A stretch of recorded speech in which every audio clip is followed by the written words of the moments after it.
Hi, my name is Ruth Padilla King. I'm a licensed clinical social worker with Kaiser Permanente's Educational Outreach Program in Baldwin Park. I am also one of the co-facilitators for the Lupus support group that joins or that meets every second Saturday of the month. And if you'd like more information about that support group, please visit our page at Looms for Lupus on Facebook.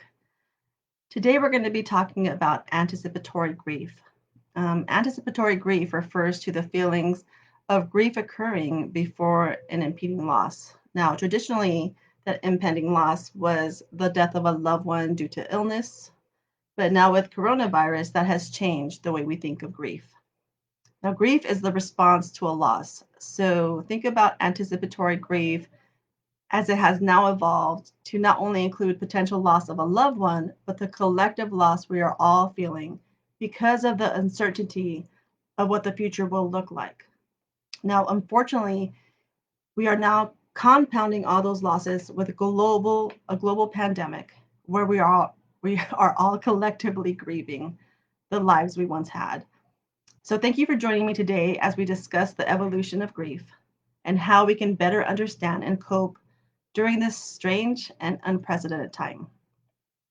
Um, so let's just talk about this. Okay, there is a lot of grieving right now with COVID 19, the loss of jobs, loss of financial security, loss of face to face interactions, loss of milestones such as graduations, weddings, birthday parties, and so much more. We are uniquely experiencing grief during this strange and extraordinary time.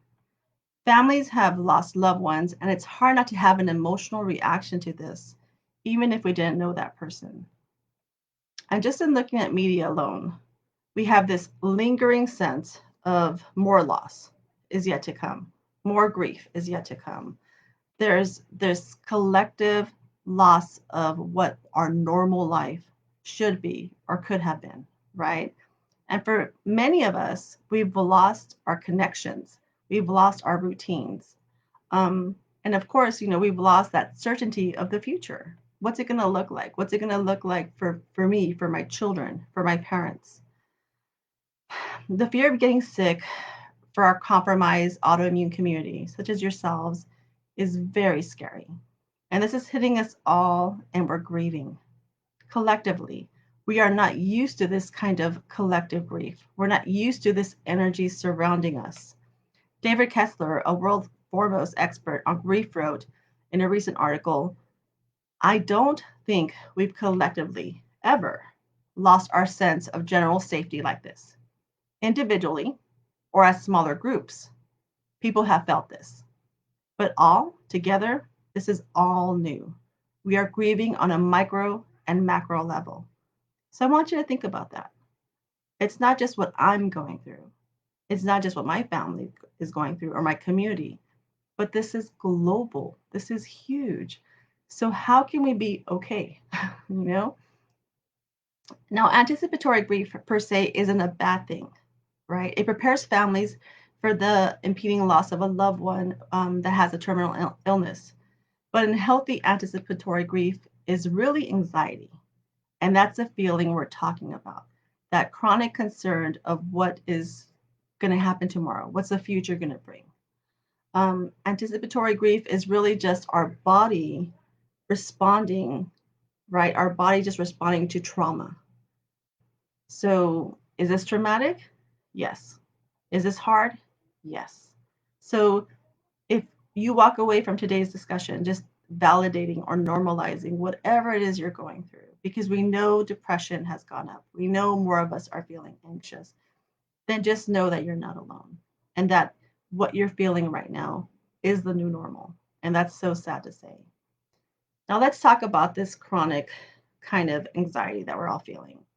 Now, many of us know when we're feeling stressed, we go into that fight, flight, or freeze mode, right?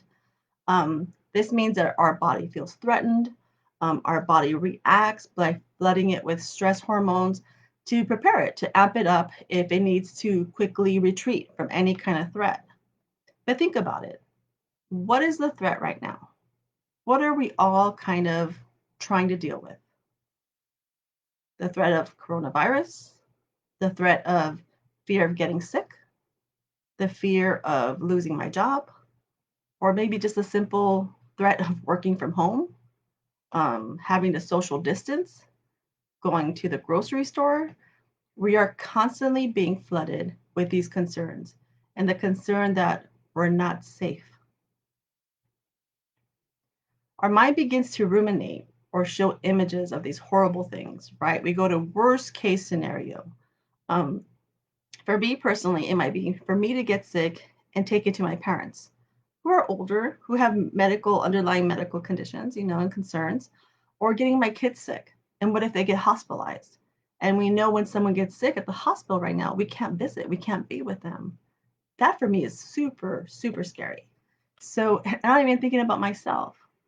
Um, but of course, we know once one family member gets sick, it's a collective, right? It's hard not to get each other infected. So this is a constant kind of concern that we all have. The concern of not seeing loved ones or family members. I recently saw one of my aunts, love her to death. And as soon as she saw me, she started crying. She started crying and saying, "Oh my God, I thought I would never see you again." And I was, and it shook me because I was like, how can you think that? How can you think you would never see me again? But that's where her mind went. Her mind went to, we have to socially isolate. We have to not see each other. We have to protect each other, and we're not going to see each other again. And so I think there's a lot of families dealing with those kinds of emotions. Now, again, why does our mind do this? Now, our mind's just trying to figure out what's going on and how to protect ourselves, right? Protect my mind, my body, my emotions. So it's trying to figure this out. Now, as a therapist, I'm going to tell you, um, the goal is not to ignore these messages or images or to suppress them, because let's be honest, that's not going to work. The mind won't let you do that. It's about redefining and strategizing healthier ways to deal with those stressors. If you find yourself getting riled up more often than usual, be gentle with yourself. This is really the time that we get to practice that self care that we hear so much about. This is completely normal to be worked up. So then it should be normal to take care of ourselves.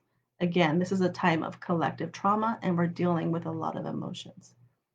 Now, as you know, chronic stress can impact our immune system in such negative ways. So we have to really kind of not only say, I'm going to practice self care, but really walk the walk and do it.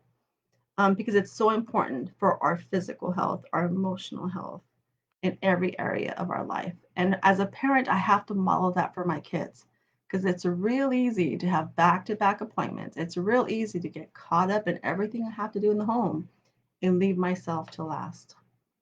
Now, the goal, of course, in all of this is to find balance in everything we do, but especially during this time. And if you're feeling that anxiety, find the balance in the things you're thinking and the things you're imagining and the things that are just coming up for you, right? I always tell my clients, be safe, but don't live in fear. Now, if you are feeling overwhelmed and you start kind of spiraling, make yourself think of something positive, right? When working with clients, I always ask them to counter every negative thought with a positive one. With youth, I always say, imagine like those cartoons where you have like a little angel and a little devil on your shoulder, right? So for every negative message, there has to be a positive message. There has to be that balance. Now, again, the anticipatory grief is our mind focusing on the future and imagining the worst because that's what we're preparing for. But I've also noticed that this has happened in our newly diagnosed lupus patients.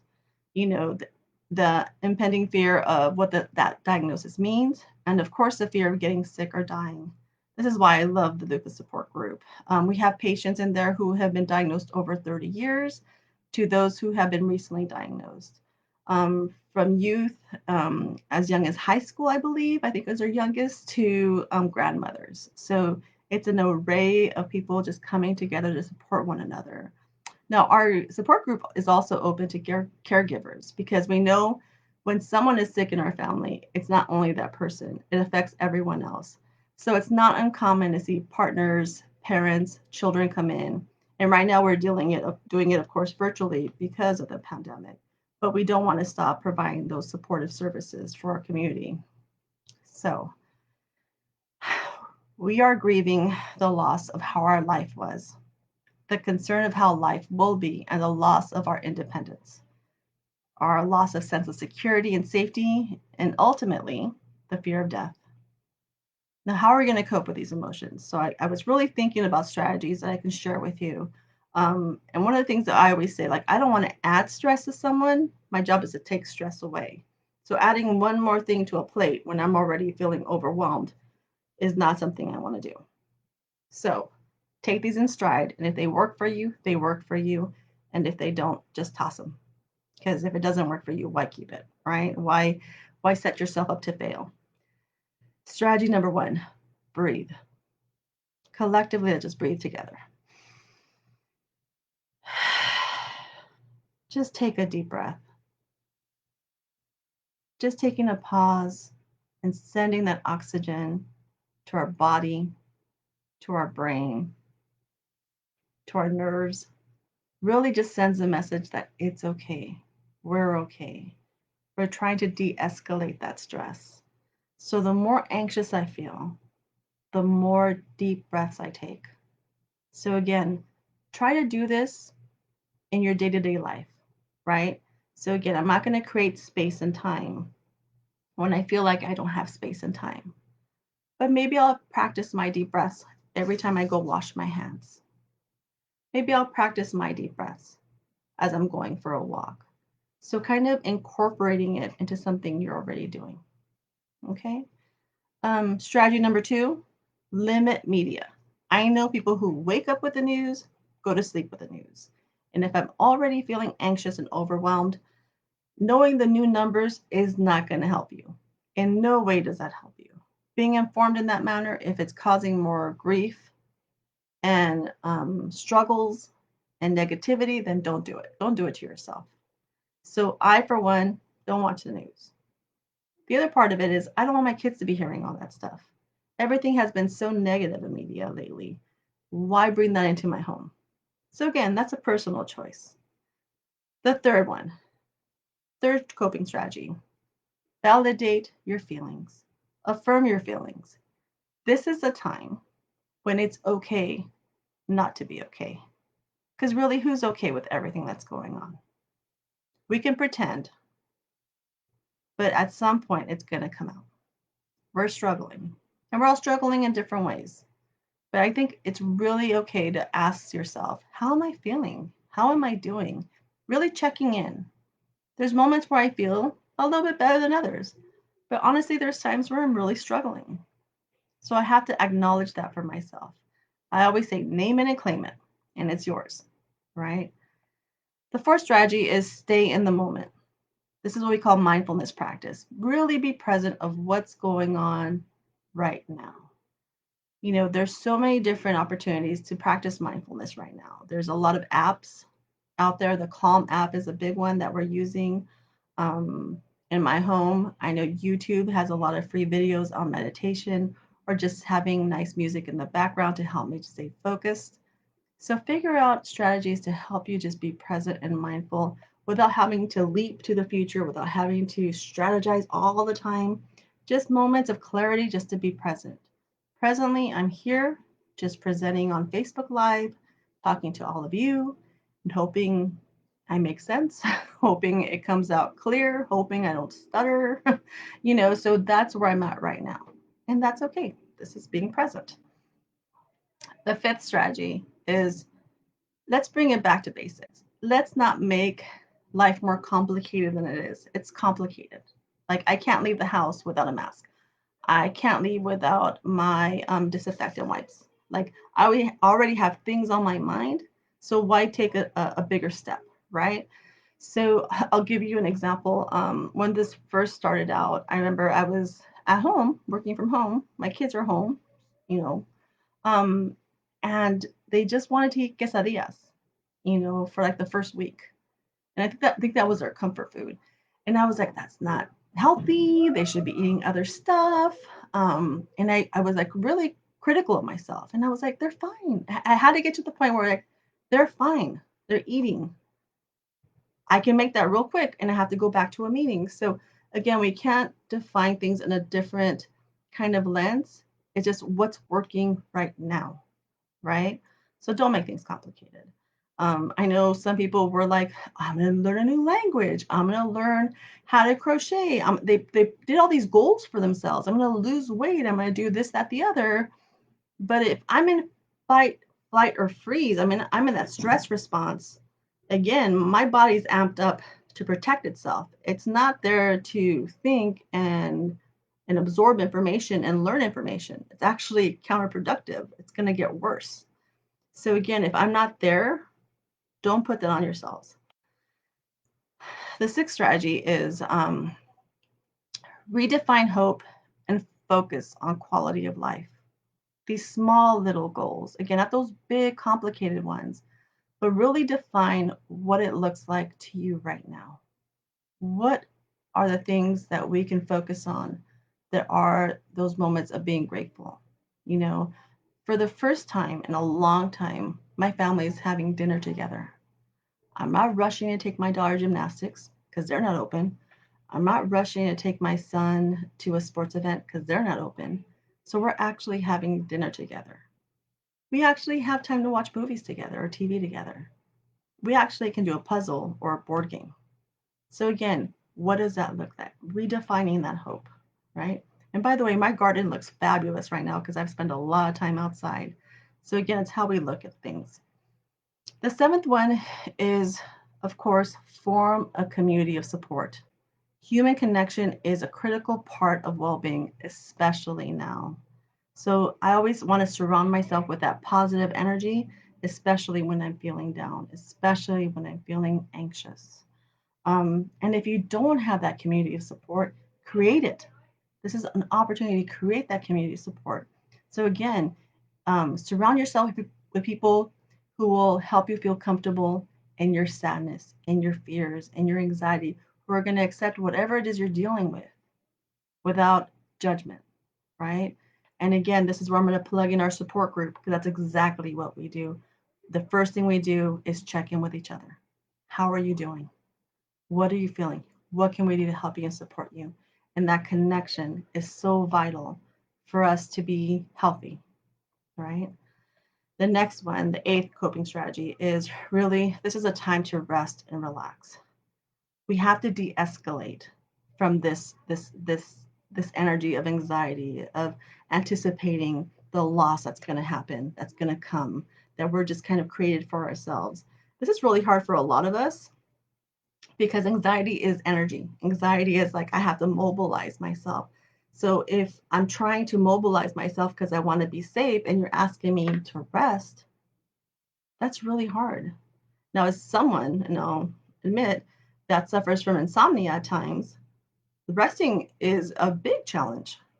So I have to create strategies that are going to help me in doing that, whether it's structuring some sleep hygiene and surrounding myself with things that will help me, like taking a warm bath, some aromatherapy, no electronics, like 2 hours before bedtime. We have to really recognize the importance of that. And I think that there's this chronic kind of fatigue going on. Everyone just feels so tired all the time because we're dealing with so much stuff. And it's tiresome. It's tiresome being in that chronic kind of energy of just being worried all the time. So it's like a double edged sword. I'm tired, but I can't rest. Ugh. Okay, the ninth strategy for creating that rest and relaxation, for finding those moments, let's create outlets. Talk therapy is not for everyone. And as a clinician, I will tell you, it's not a fit all. Okay. So learn new ways of expressing yourself. If you're not want to talk to someone and open up to someone, that's okay. That just means it's not for you. So there's other things. I shared that, my garden looks fabulous. Why? Because I call it dirt therapy. I go outside and I garden and I enjoy that time. There's journaling, there's dancing, there's music. collaging, gardening, I said already, yoga, meditation, cooking, finding what works for you to really kind of express whatever it is that you're feeling. Any kind of healthy outlet. And again, I'm going to really kind of focus on that healthy part because we also recognize there's unhealthy ways of coping and dealing with stress. We want to avoid those. Ultimately, the last one is if none of those things work, if you're really, really struggling with all these things, then I am going to recommend to talk to a professional. Remember, you're not alone. I think this is the best time for therapy because the majority of therapists are doing telehealth. So you don't even have to leave your home. It can be either a video conference or a telephone conference just to check in with someone, just to talk to someone that will help you strategize on how to decrease your anxiety, increase your coping mechanisms, and live a healthier life. So that's my talk for today. I hope it connected with some of you. I hope it made sense of what we're feeling because sometimes I think we have all these emotions and all these things come up for us and sometimes we don't know the label what it is. So now that you know it's grief, it's loss, I hope that empowers you to kind of create moments of conversations with your family and loved ones to talk about those things. As a parent, again, I want to model emotional intelligence. I want to model my children's capacity to express themselves and to feel connected to me when they're feeling those losses, when they're feeling any sadness or anxiety. So if there's any questions, I'm here right now. This is my first time doing a Facebook Live all by myself. So be gentle and I'll try to figure this out. Oh, I see Estella. Hi. Oh, I'm reading Heather's post right now. Lost her BFF to cancer. That is, yeah, and I actually facilitate two bereavement support groups, Heather, and it's a process. And so whatever it is she's feeling, um, be true to that and validate that because there's moments where it's going to hit her harder than others, especially in these moments or this time as the holidays come up. I know for the people in my bereavement support group, I have to prepare them. And really, that's the wrong word because how do you prepare for the holidays when your loved one's not there, when your best friend's not there? So if you want more information, you can find me on Messenger here on Facebook, and I have some really great books I can offer up, so you can look at that and read them with your daughter.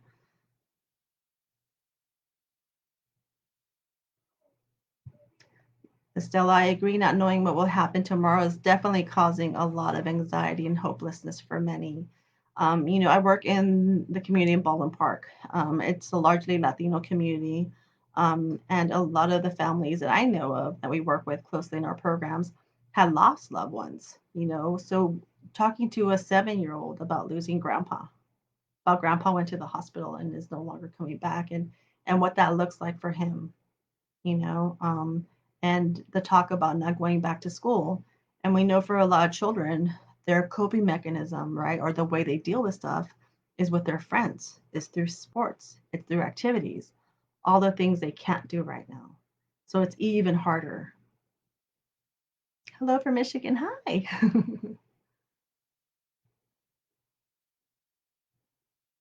Okay, hello. Well, this is so exciting. I see why Stella and Juana like doing this all the time. So, can you give us tips on self care during this time or ways to help? I think self care, I'll be honest, I am probably the worst. And some of you that know me, they're in here because I recognize some names. I talk a good talk.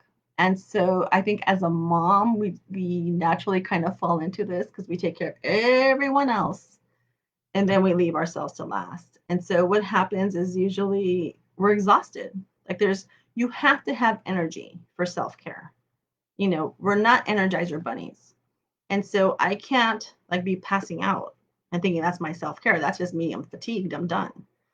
So I think the biggest tip is leave some energy, leave some time, leave some space for yourself. Whatever your self-care routine looks like, whatever you know works for you, do it, right? Um, for myself before this whole thing was, of course, going to the gym, going hiking, doing yoga classes. A lot of things I can't do now. Of course, I can do them here at home because, there's opportunities on YouTube, there's videos and stuff. But honestly, I got my kids a puppy, tried yoga. I don't know if any of you have dogs, but if you try to get on the floor, they're all over you. So there goes my yoga practice. But I have learned that I enjoy taking my dog for a walk. And I have learned, even though my kids will kick and scream to go outside, when they eventually do go out there, they're having a ball, right? So luckily, I do live in a neighborhood where we can go for a walk. So I think again, those strategies of figuring out what works for you, we have to play with it, but you have to have the energy and the time to allow yourself to build that.